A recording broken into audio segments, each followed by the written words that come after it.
Musik ist Salve. Everything else is 3, 4. Hi, this is Glenn from Infants on Thrones. You know, the nice one. So I want to do 3 things here today. First, I want to tell you a little bit about what the infants are planning for Sunstone, which is just over a month away now. Second, you know how at the beginning of our last podcast with John Dehlin we said, all right, this is a clean copy? Well, I have a clip or 2 from the unclean copy. You want to hear it? Sounds pretty juicy, huh? You'll see what I mean at the end of today's intro. And then thirdly, I've listened back to that John Dehlin atheist discussion a few times now, and there were some candid thoughts that I had as I was listening to it on my drive to work the other day, and I recorded it on my phone, and I thought, oh, I'll share that. Take it or leave it. Mainly, this is all to tell you about what's going on with Sunstone, and then if there's other things, maybe it'll be interesting, maybe it won't. So, Sunstone! It looks like Lindsay has put together a pretty amazing lineup for Sunstone this year. Now, you can go to the Sunstone website and read all about it. It's the last week of July, starting that Thursday. I think it's the 28th. And it's at the University of Utah campus in Salt Lake City. And we infants, we're going to be around for pretty much all of it, because in addition to our presentations, which I'll talk about in a minute, we're going to have a booth set up where you can stop by and say hello to us if you want to, and we're going to be selling t-shirts. Because nothing would make us happier than to see a bunch of people wearing these really cool Infants on Thrones t-shirts at Sunstone. Now, the proceeds will go towards our hosting fees and making sure that all of our past and future episodes stay available and free to download on the internet long after we all call it quits, whenever that may be. We'll have more information about the t-shirts coming up on our website in the next week or 2, but honestly, we're still trying to figure out how many we're going to need to make and bring and in what sizes, etc., and how to plan all of that in advance. You know, maybe we need to set up a PayPal account or something like that so that you can pre-purchase them and then pick them up at Sunstone, and then we'll have others available to sell. So if any of you have any ideas for that, send us an email. Let us know how we can do this, because we've never tried anything like this before. Now, ultimately, we'll also make these t-shirts available to those of you who won't be able to attend Sunstone, but we're going to need to figure out how to do that too. So first, we're going to start with those who will be coming to Sunstone and can pick them up and wear them there, and then we'll make them available to the rest of you after that. So again, check our website over the next week or 2 for more details. You'll see that soon. Presentations. Now, as for the presentations at Sunstone, all the infant presentations will be on Saturday, July 30th in the East Ballroom. So from 9 to 10 a.m., you have John Hamer, and the title of his presentation is Mapping Many Mormonisms. Maybe I should let you know that the theme of Sunstone this year is Many Mormonisms. It's something like that. So on theme, John's presenting Mapping Many Mormonisms. Then the next presentation from 10:15 to 11:15, that will be me, Glenn Osland, from Lost Tribes to Mormon Humor, and I'm going to talk about my experience as a graduate student and kind of some of the steps that happened along my slow burn of untangling my beliefs from the church and looking at it from a scholarly perspective. And so that will be my presentation. Then after that, from 11:30 to 12:30, will be Matt Long, Mormon Spotlight, the problem of child sex abuse in the LDS Church. And he'll be doing that with a group that he's working with that focuses on these issues. Now, from 12:30 to 2 p.m., also in the East Ballroom, there's really nothing going on, but we're going to have lunch there. So we're going to invite anybody who wants to join us just to come and have a little informal snack down. Snack down. Snack down. It's an infant snack down, get it? Because it's lunch. All girls just wanna have lunch. Now, you'll have to bring your own food. We're not providing food for you, but there will be places to purchase food at Sunstone. And we'll be in the East Ballroom, so if you want to come and chat, just hang out. We'll be there for an infant snack down. Then, the main event, the infant panel discussion will be from 2 p.m. to 3:30 p.m., and that is titled Many Infants on Multiple Thrones, What We Do, Why We Do It, and How We Think It Matters. And we'll be doing audience participation, interactive thing. We're also hoping that we can do something with a live broadcast. We're not quite sure about that, but it's something that we're hoping to do. So we'll let you know more about that as we get closer to the event. So those of you, again, who can't attend Sunstone can still listen live or maybe watch live or at least participate live. So we'll let you know as that progresses. Now, Jake will also be doing a presentation from 3:45 to 4:45. This is not going to be in the same room. This is going to be in the West Ballroom, which I think is right next door to the East Ballroom. And that is titled Text Mining, 30-plus Years of Sunstone Talks, presented by Jake Frost and Jake Spurlock. Now, Jake will also be hosting a lunch the day before this on Friday, July 29th. It'll be Brother Jake Does Sunstone in the Saltaire Room, and I think he's planning on showing Brother Jake videos. If it's like last year, he'll also debut maybe a new Brother Jake video or some other kind of treat that he's put together. So that'll happen on Friday. Now, one thing I need to say about the East Ballroom, where most of these presentations will be held, the room only holds about 125 to 150 people, so you need to get there early or be square, surely. Huh? Whatever. So, again, we'll try to broadcast live if we're able to figure out how to do that. And you may have seen on Facebook, Tom posted the other day that we're testing out different software to do live broadcasts. So we'll continue to do that over the next few weeks, and we'll post it on Facebook, where if anybody wants to watch our failed attempts, which last week we did it the other night, I don't think it really worked, but we're trying it out, so keep watch for that if that's something that you're interested in. Well, that's pretty much it for our Sunstone promo. There will be more information as we get closer, but again, we're just about a month away. So if you need to make plans to be there, all of the infants will be there, except, sadly, Randy will not be able to attend, Bob will not be able to attend, and Heather is a maybe at this point. But other than that, the rest of the infants will all be there.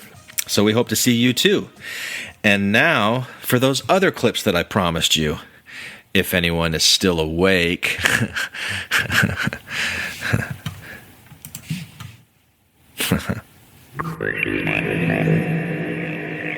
Double blind.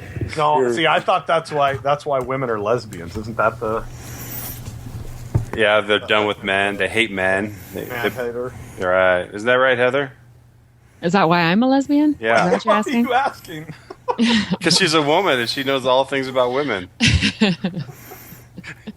Including... I have a question along those lines. It's something I'd like to ask all of you and get a response, but I want Heather's to be last because it'll be the right answer. So, let's say for example that you get like an ingrown pimple on the inside of your nose, Ooh. and in the night it pops, and there's some blood on your pillowcase in the morning when you wake up. What do you do? Matt, I want to start with you. What? What do you do when you wake up in the morning and there's blood on your pillowcase from an ingrown zit inside of your nose that popped? What do you do? I'd take the pillowcase off And wash it. Well, I soak it. Probably either put hydrogen peroxide on it to clear the blood. okay, Matt, I don't want to ask you, and then Randy. wash What would you do? What would I do? Nothing. What would you do? You wouldn't do anything. You would just leave it there. Yeah, and I'd turn the pillow over. John, what? John, what would you do? Cold water on blood. So I'd soak it in cold water and then wash it in the washer. Okay, and Heather, what's the right answer?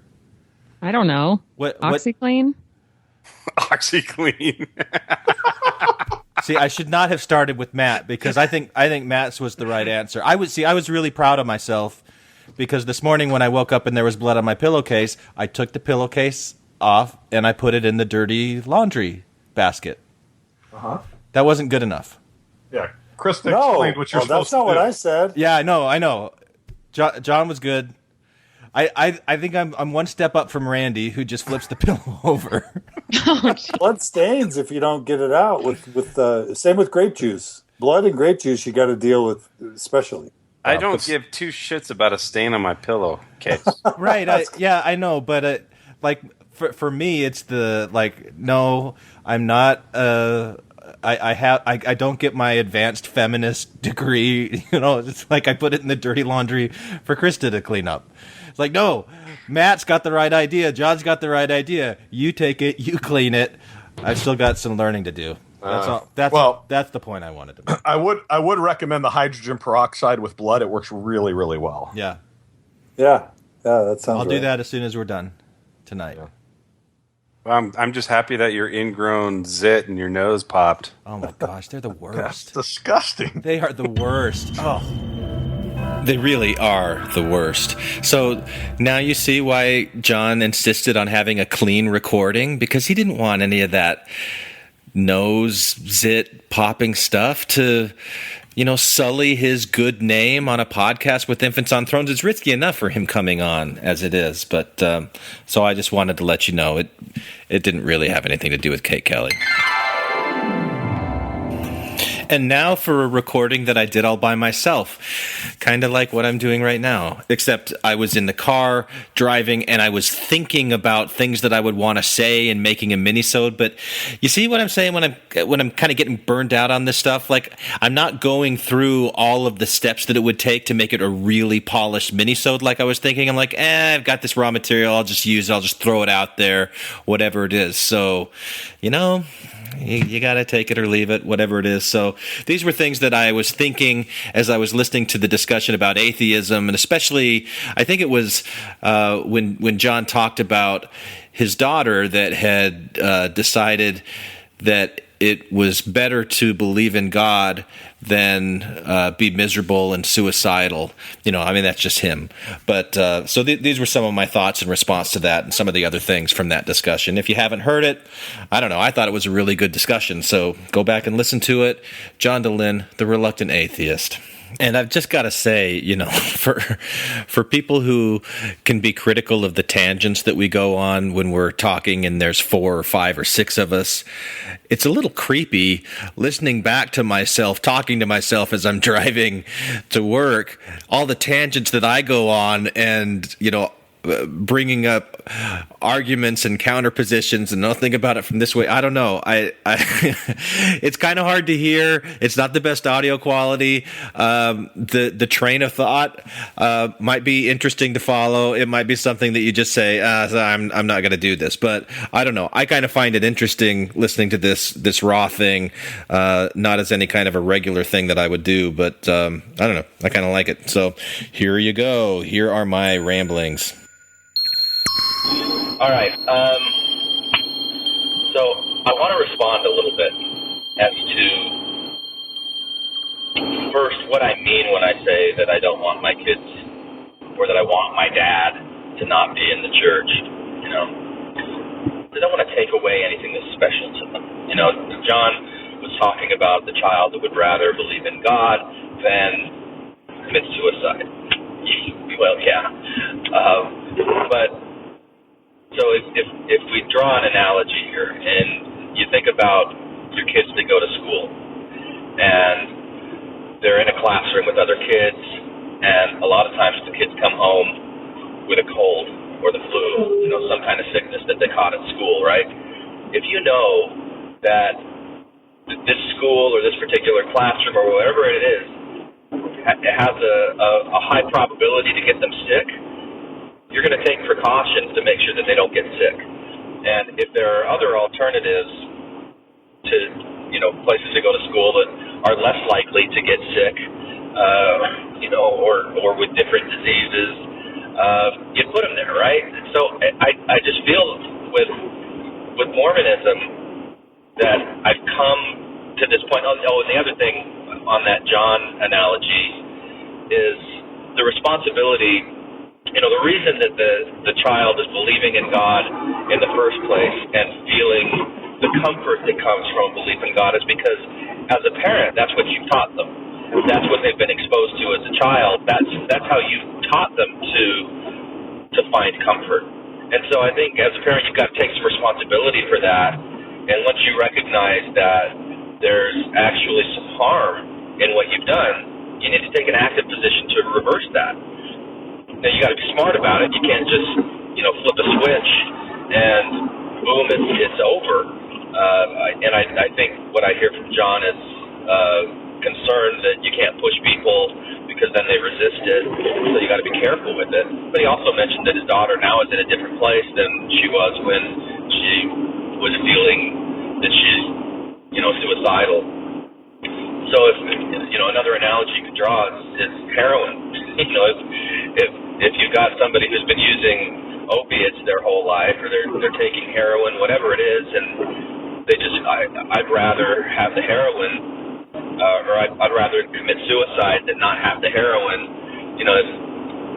Maybe you keep giving them the heroin a little bit to keep them alive, but you want to wean them off of it so they don't need that anymore. And also recognize that the reason they're there in the first place is because you were putting opiates in their milk, in their baby milk, in their formula, and then little Gerber heroin stuff. So that's my thoughts there. As far as what are these actual, because I'm drawing these analogies here that are pretty extreme and bombastic, heroin and disease and things. And I look at Mormonism and say, hey, they're driving my father to the airport. They're doing these good things. There's value that it provides in people's lives. So what actually is the harm? What's the damage here? So we've talked about the gender issues a little bit. I think that one of the most insidious things about this is that the women that are in these positions have been conditioned to accept it, and they don't even see it. They don't recognize it most of the time. And they're comfortable with the patriarchy in this system where they're surrendering their power, they're surrendering their voice.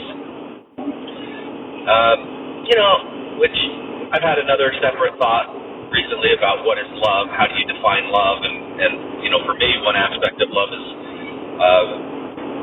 becoming vulnerable and surrendering power, allowing myself, putting myself into someone's hands where, it's a risky situation. They could hurt me, and I'm lowering defenses and trusting and all of these things. So maybe, the argument could be made that women who are accepting the patriarchy in Mormonism are surrendering this part of themselves as an expression of love. Okay, so that sounds like a noble thing, but is it? I don't know. I don't know if it is. I don't know. I do. I don't think it is. I just don't think that it is, because the claims of Mormonism aren't true.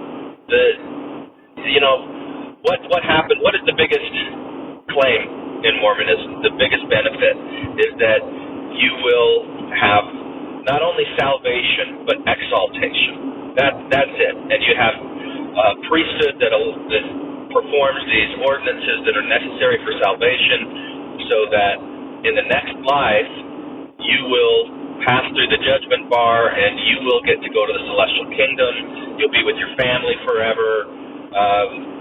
You will be able to receive of the atonement in its fullest. That's the big promise. And then, of course, there's also all these things about happiness during this life and staying out of addiction, and there's healthy things, having happy family relationships, serving other people, things like that do bring happiness in this life. But the biggest claim in Mormonism, the truth claim, is what you get in the afterlife and how it impacts your eternal progression. Now, maybe that's true. There's no way of knowing if that's true or not. I mean, it could be true, but are you really going to put all of your eggs into that basket? I'm not. There was a time where I did, but there is a much higher probability, incredibly higher probability that is not true.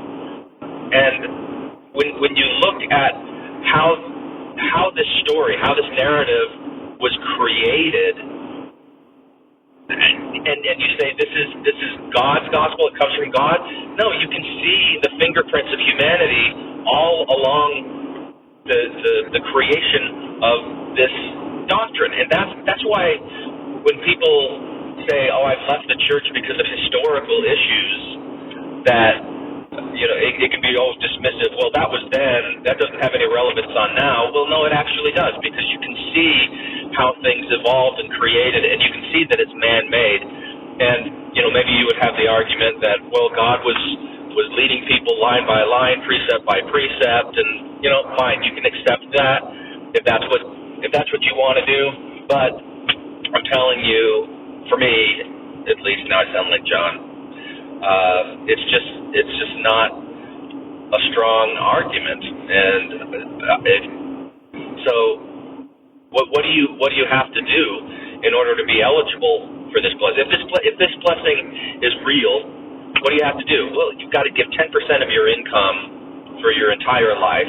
You have to devote not just that 10% of income, but also all the time that it takes, and commitment, and lifestyle, and the things that are actually enhance life's experience, like having a cup of coffee or drinking socially, responsibly. Those things really do add enjoyment to life. They're not necessary, but why sacrifice those? Why give those up for something if it's not actually the case that you get salvation and all of this? Now, I'm rambling. That's why I'm recording this right now, so that I can tie all these thoughts together. But so I want to get back to what the harm is in the church. What are these diseases? What's the opiate heroin quality? The insidious parts of the church. Gender is a big one. The gender issues, the views towards homosexuality, towards homosexual people, transgender people, just that judgment, the elitism that just comes as a result of feeling like you are the most chosen people on the face of the earth, and you know the right way to do things, that other people who are smoking a cigarette, you're going to just immediately judge them. People who have tattoos, you're going to immediately judge them. Multiple earrings, immediately judge them. Sleeveless shirts, immediately judge them. You become so judgmental of other people, and I think that is very unhealthy. And probably the most insidious thing to me about accepting Mormonism and is that you really do sacrifice your intellectual rigor and intellectual integrity, and you have to accept things that scientifically are not true, whether it's the age of the earth or the way that it was created, or Adam and Eve being the first people. That there is this religious worldview that is incompatible with the secular worldview, and it retards your development. It halts your progress intellectually, and puts you at a disadvantage when it comes to actually making decisions, and that creates a vulnerability where you can be preyed upon by people who will abuse you in that situation. Now, not everybody's going to do that, but when you have people in positions of authority and you put yourself in a position that you're going to accept that authority over anything that you might come to reason out of your own mind, I think that's a dangerous situation, and I don't want my kids to be in that. I want them to have the tools to be able to reason things out for themselves, make decisions that they're comfortable and confident in, and not surrender that to anyone for any reason. And that's really the root of it, and that's where I get the most upset and animated is when the intellectual pursuits are villainized. And anyway, so that's something that I want to talk about. I want to put this into a mini-sode that's a response to the John Dehlin episode, and lay it out point by point and have it be kind of an essay that I do, while at the same time announcing the Sunstone stuff. Sunstone stuff. Wow, that's hard to say. Sunstone stuff. Whoa. So there you go. Welcome inside the mind of Glenn. And thank you for listening to Infants on Thrones. Infants on Thrones.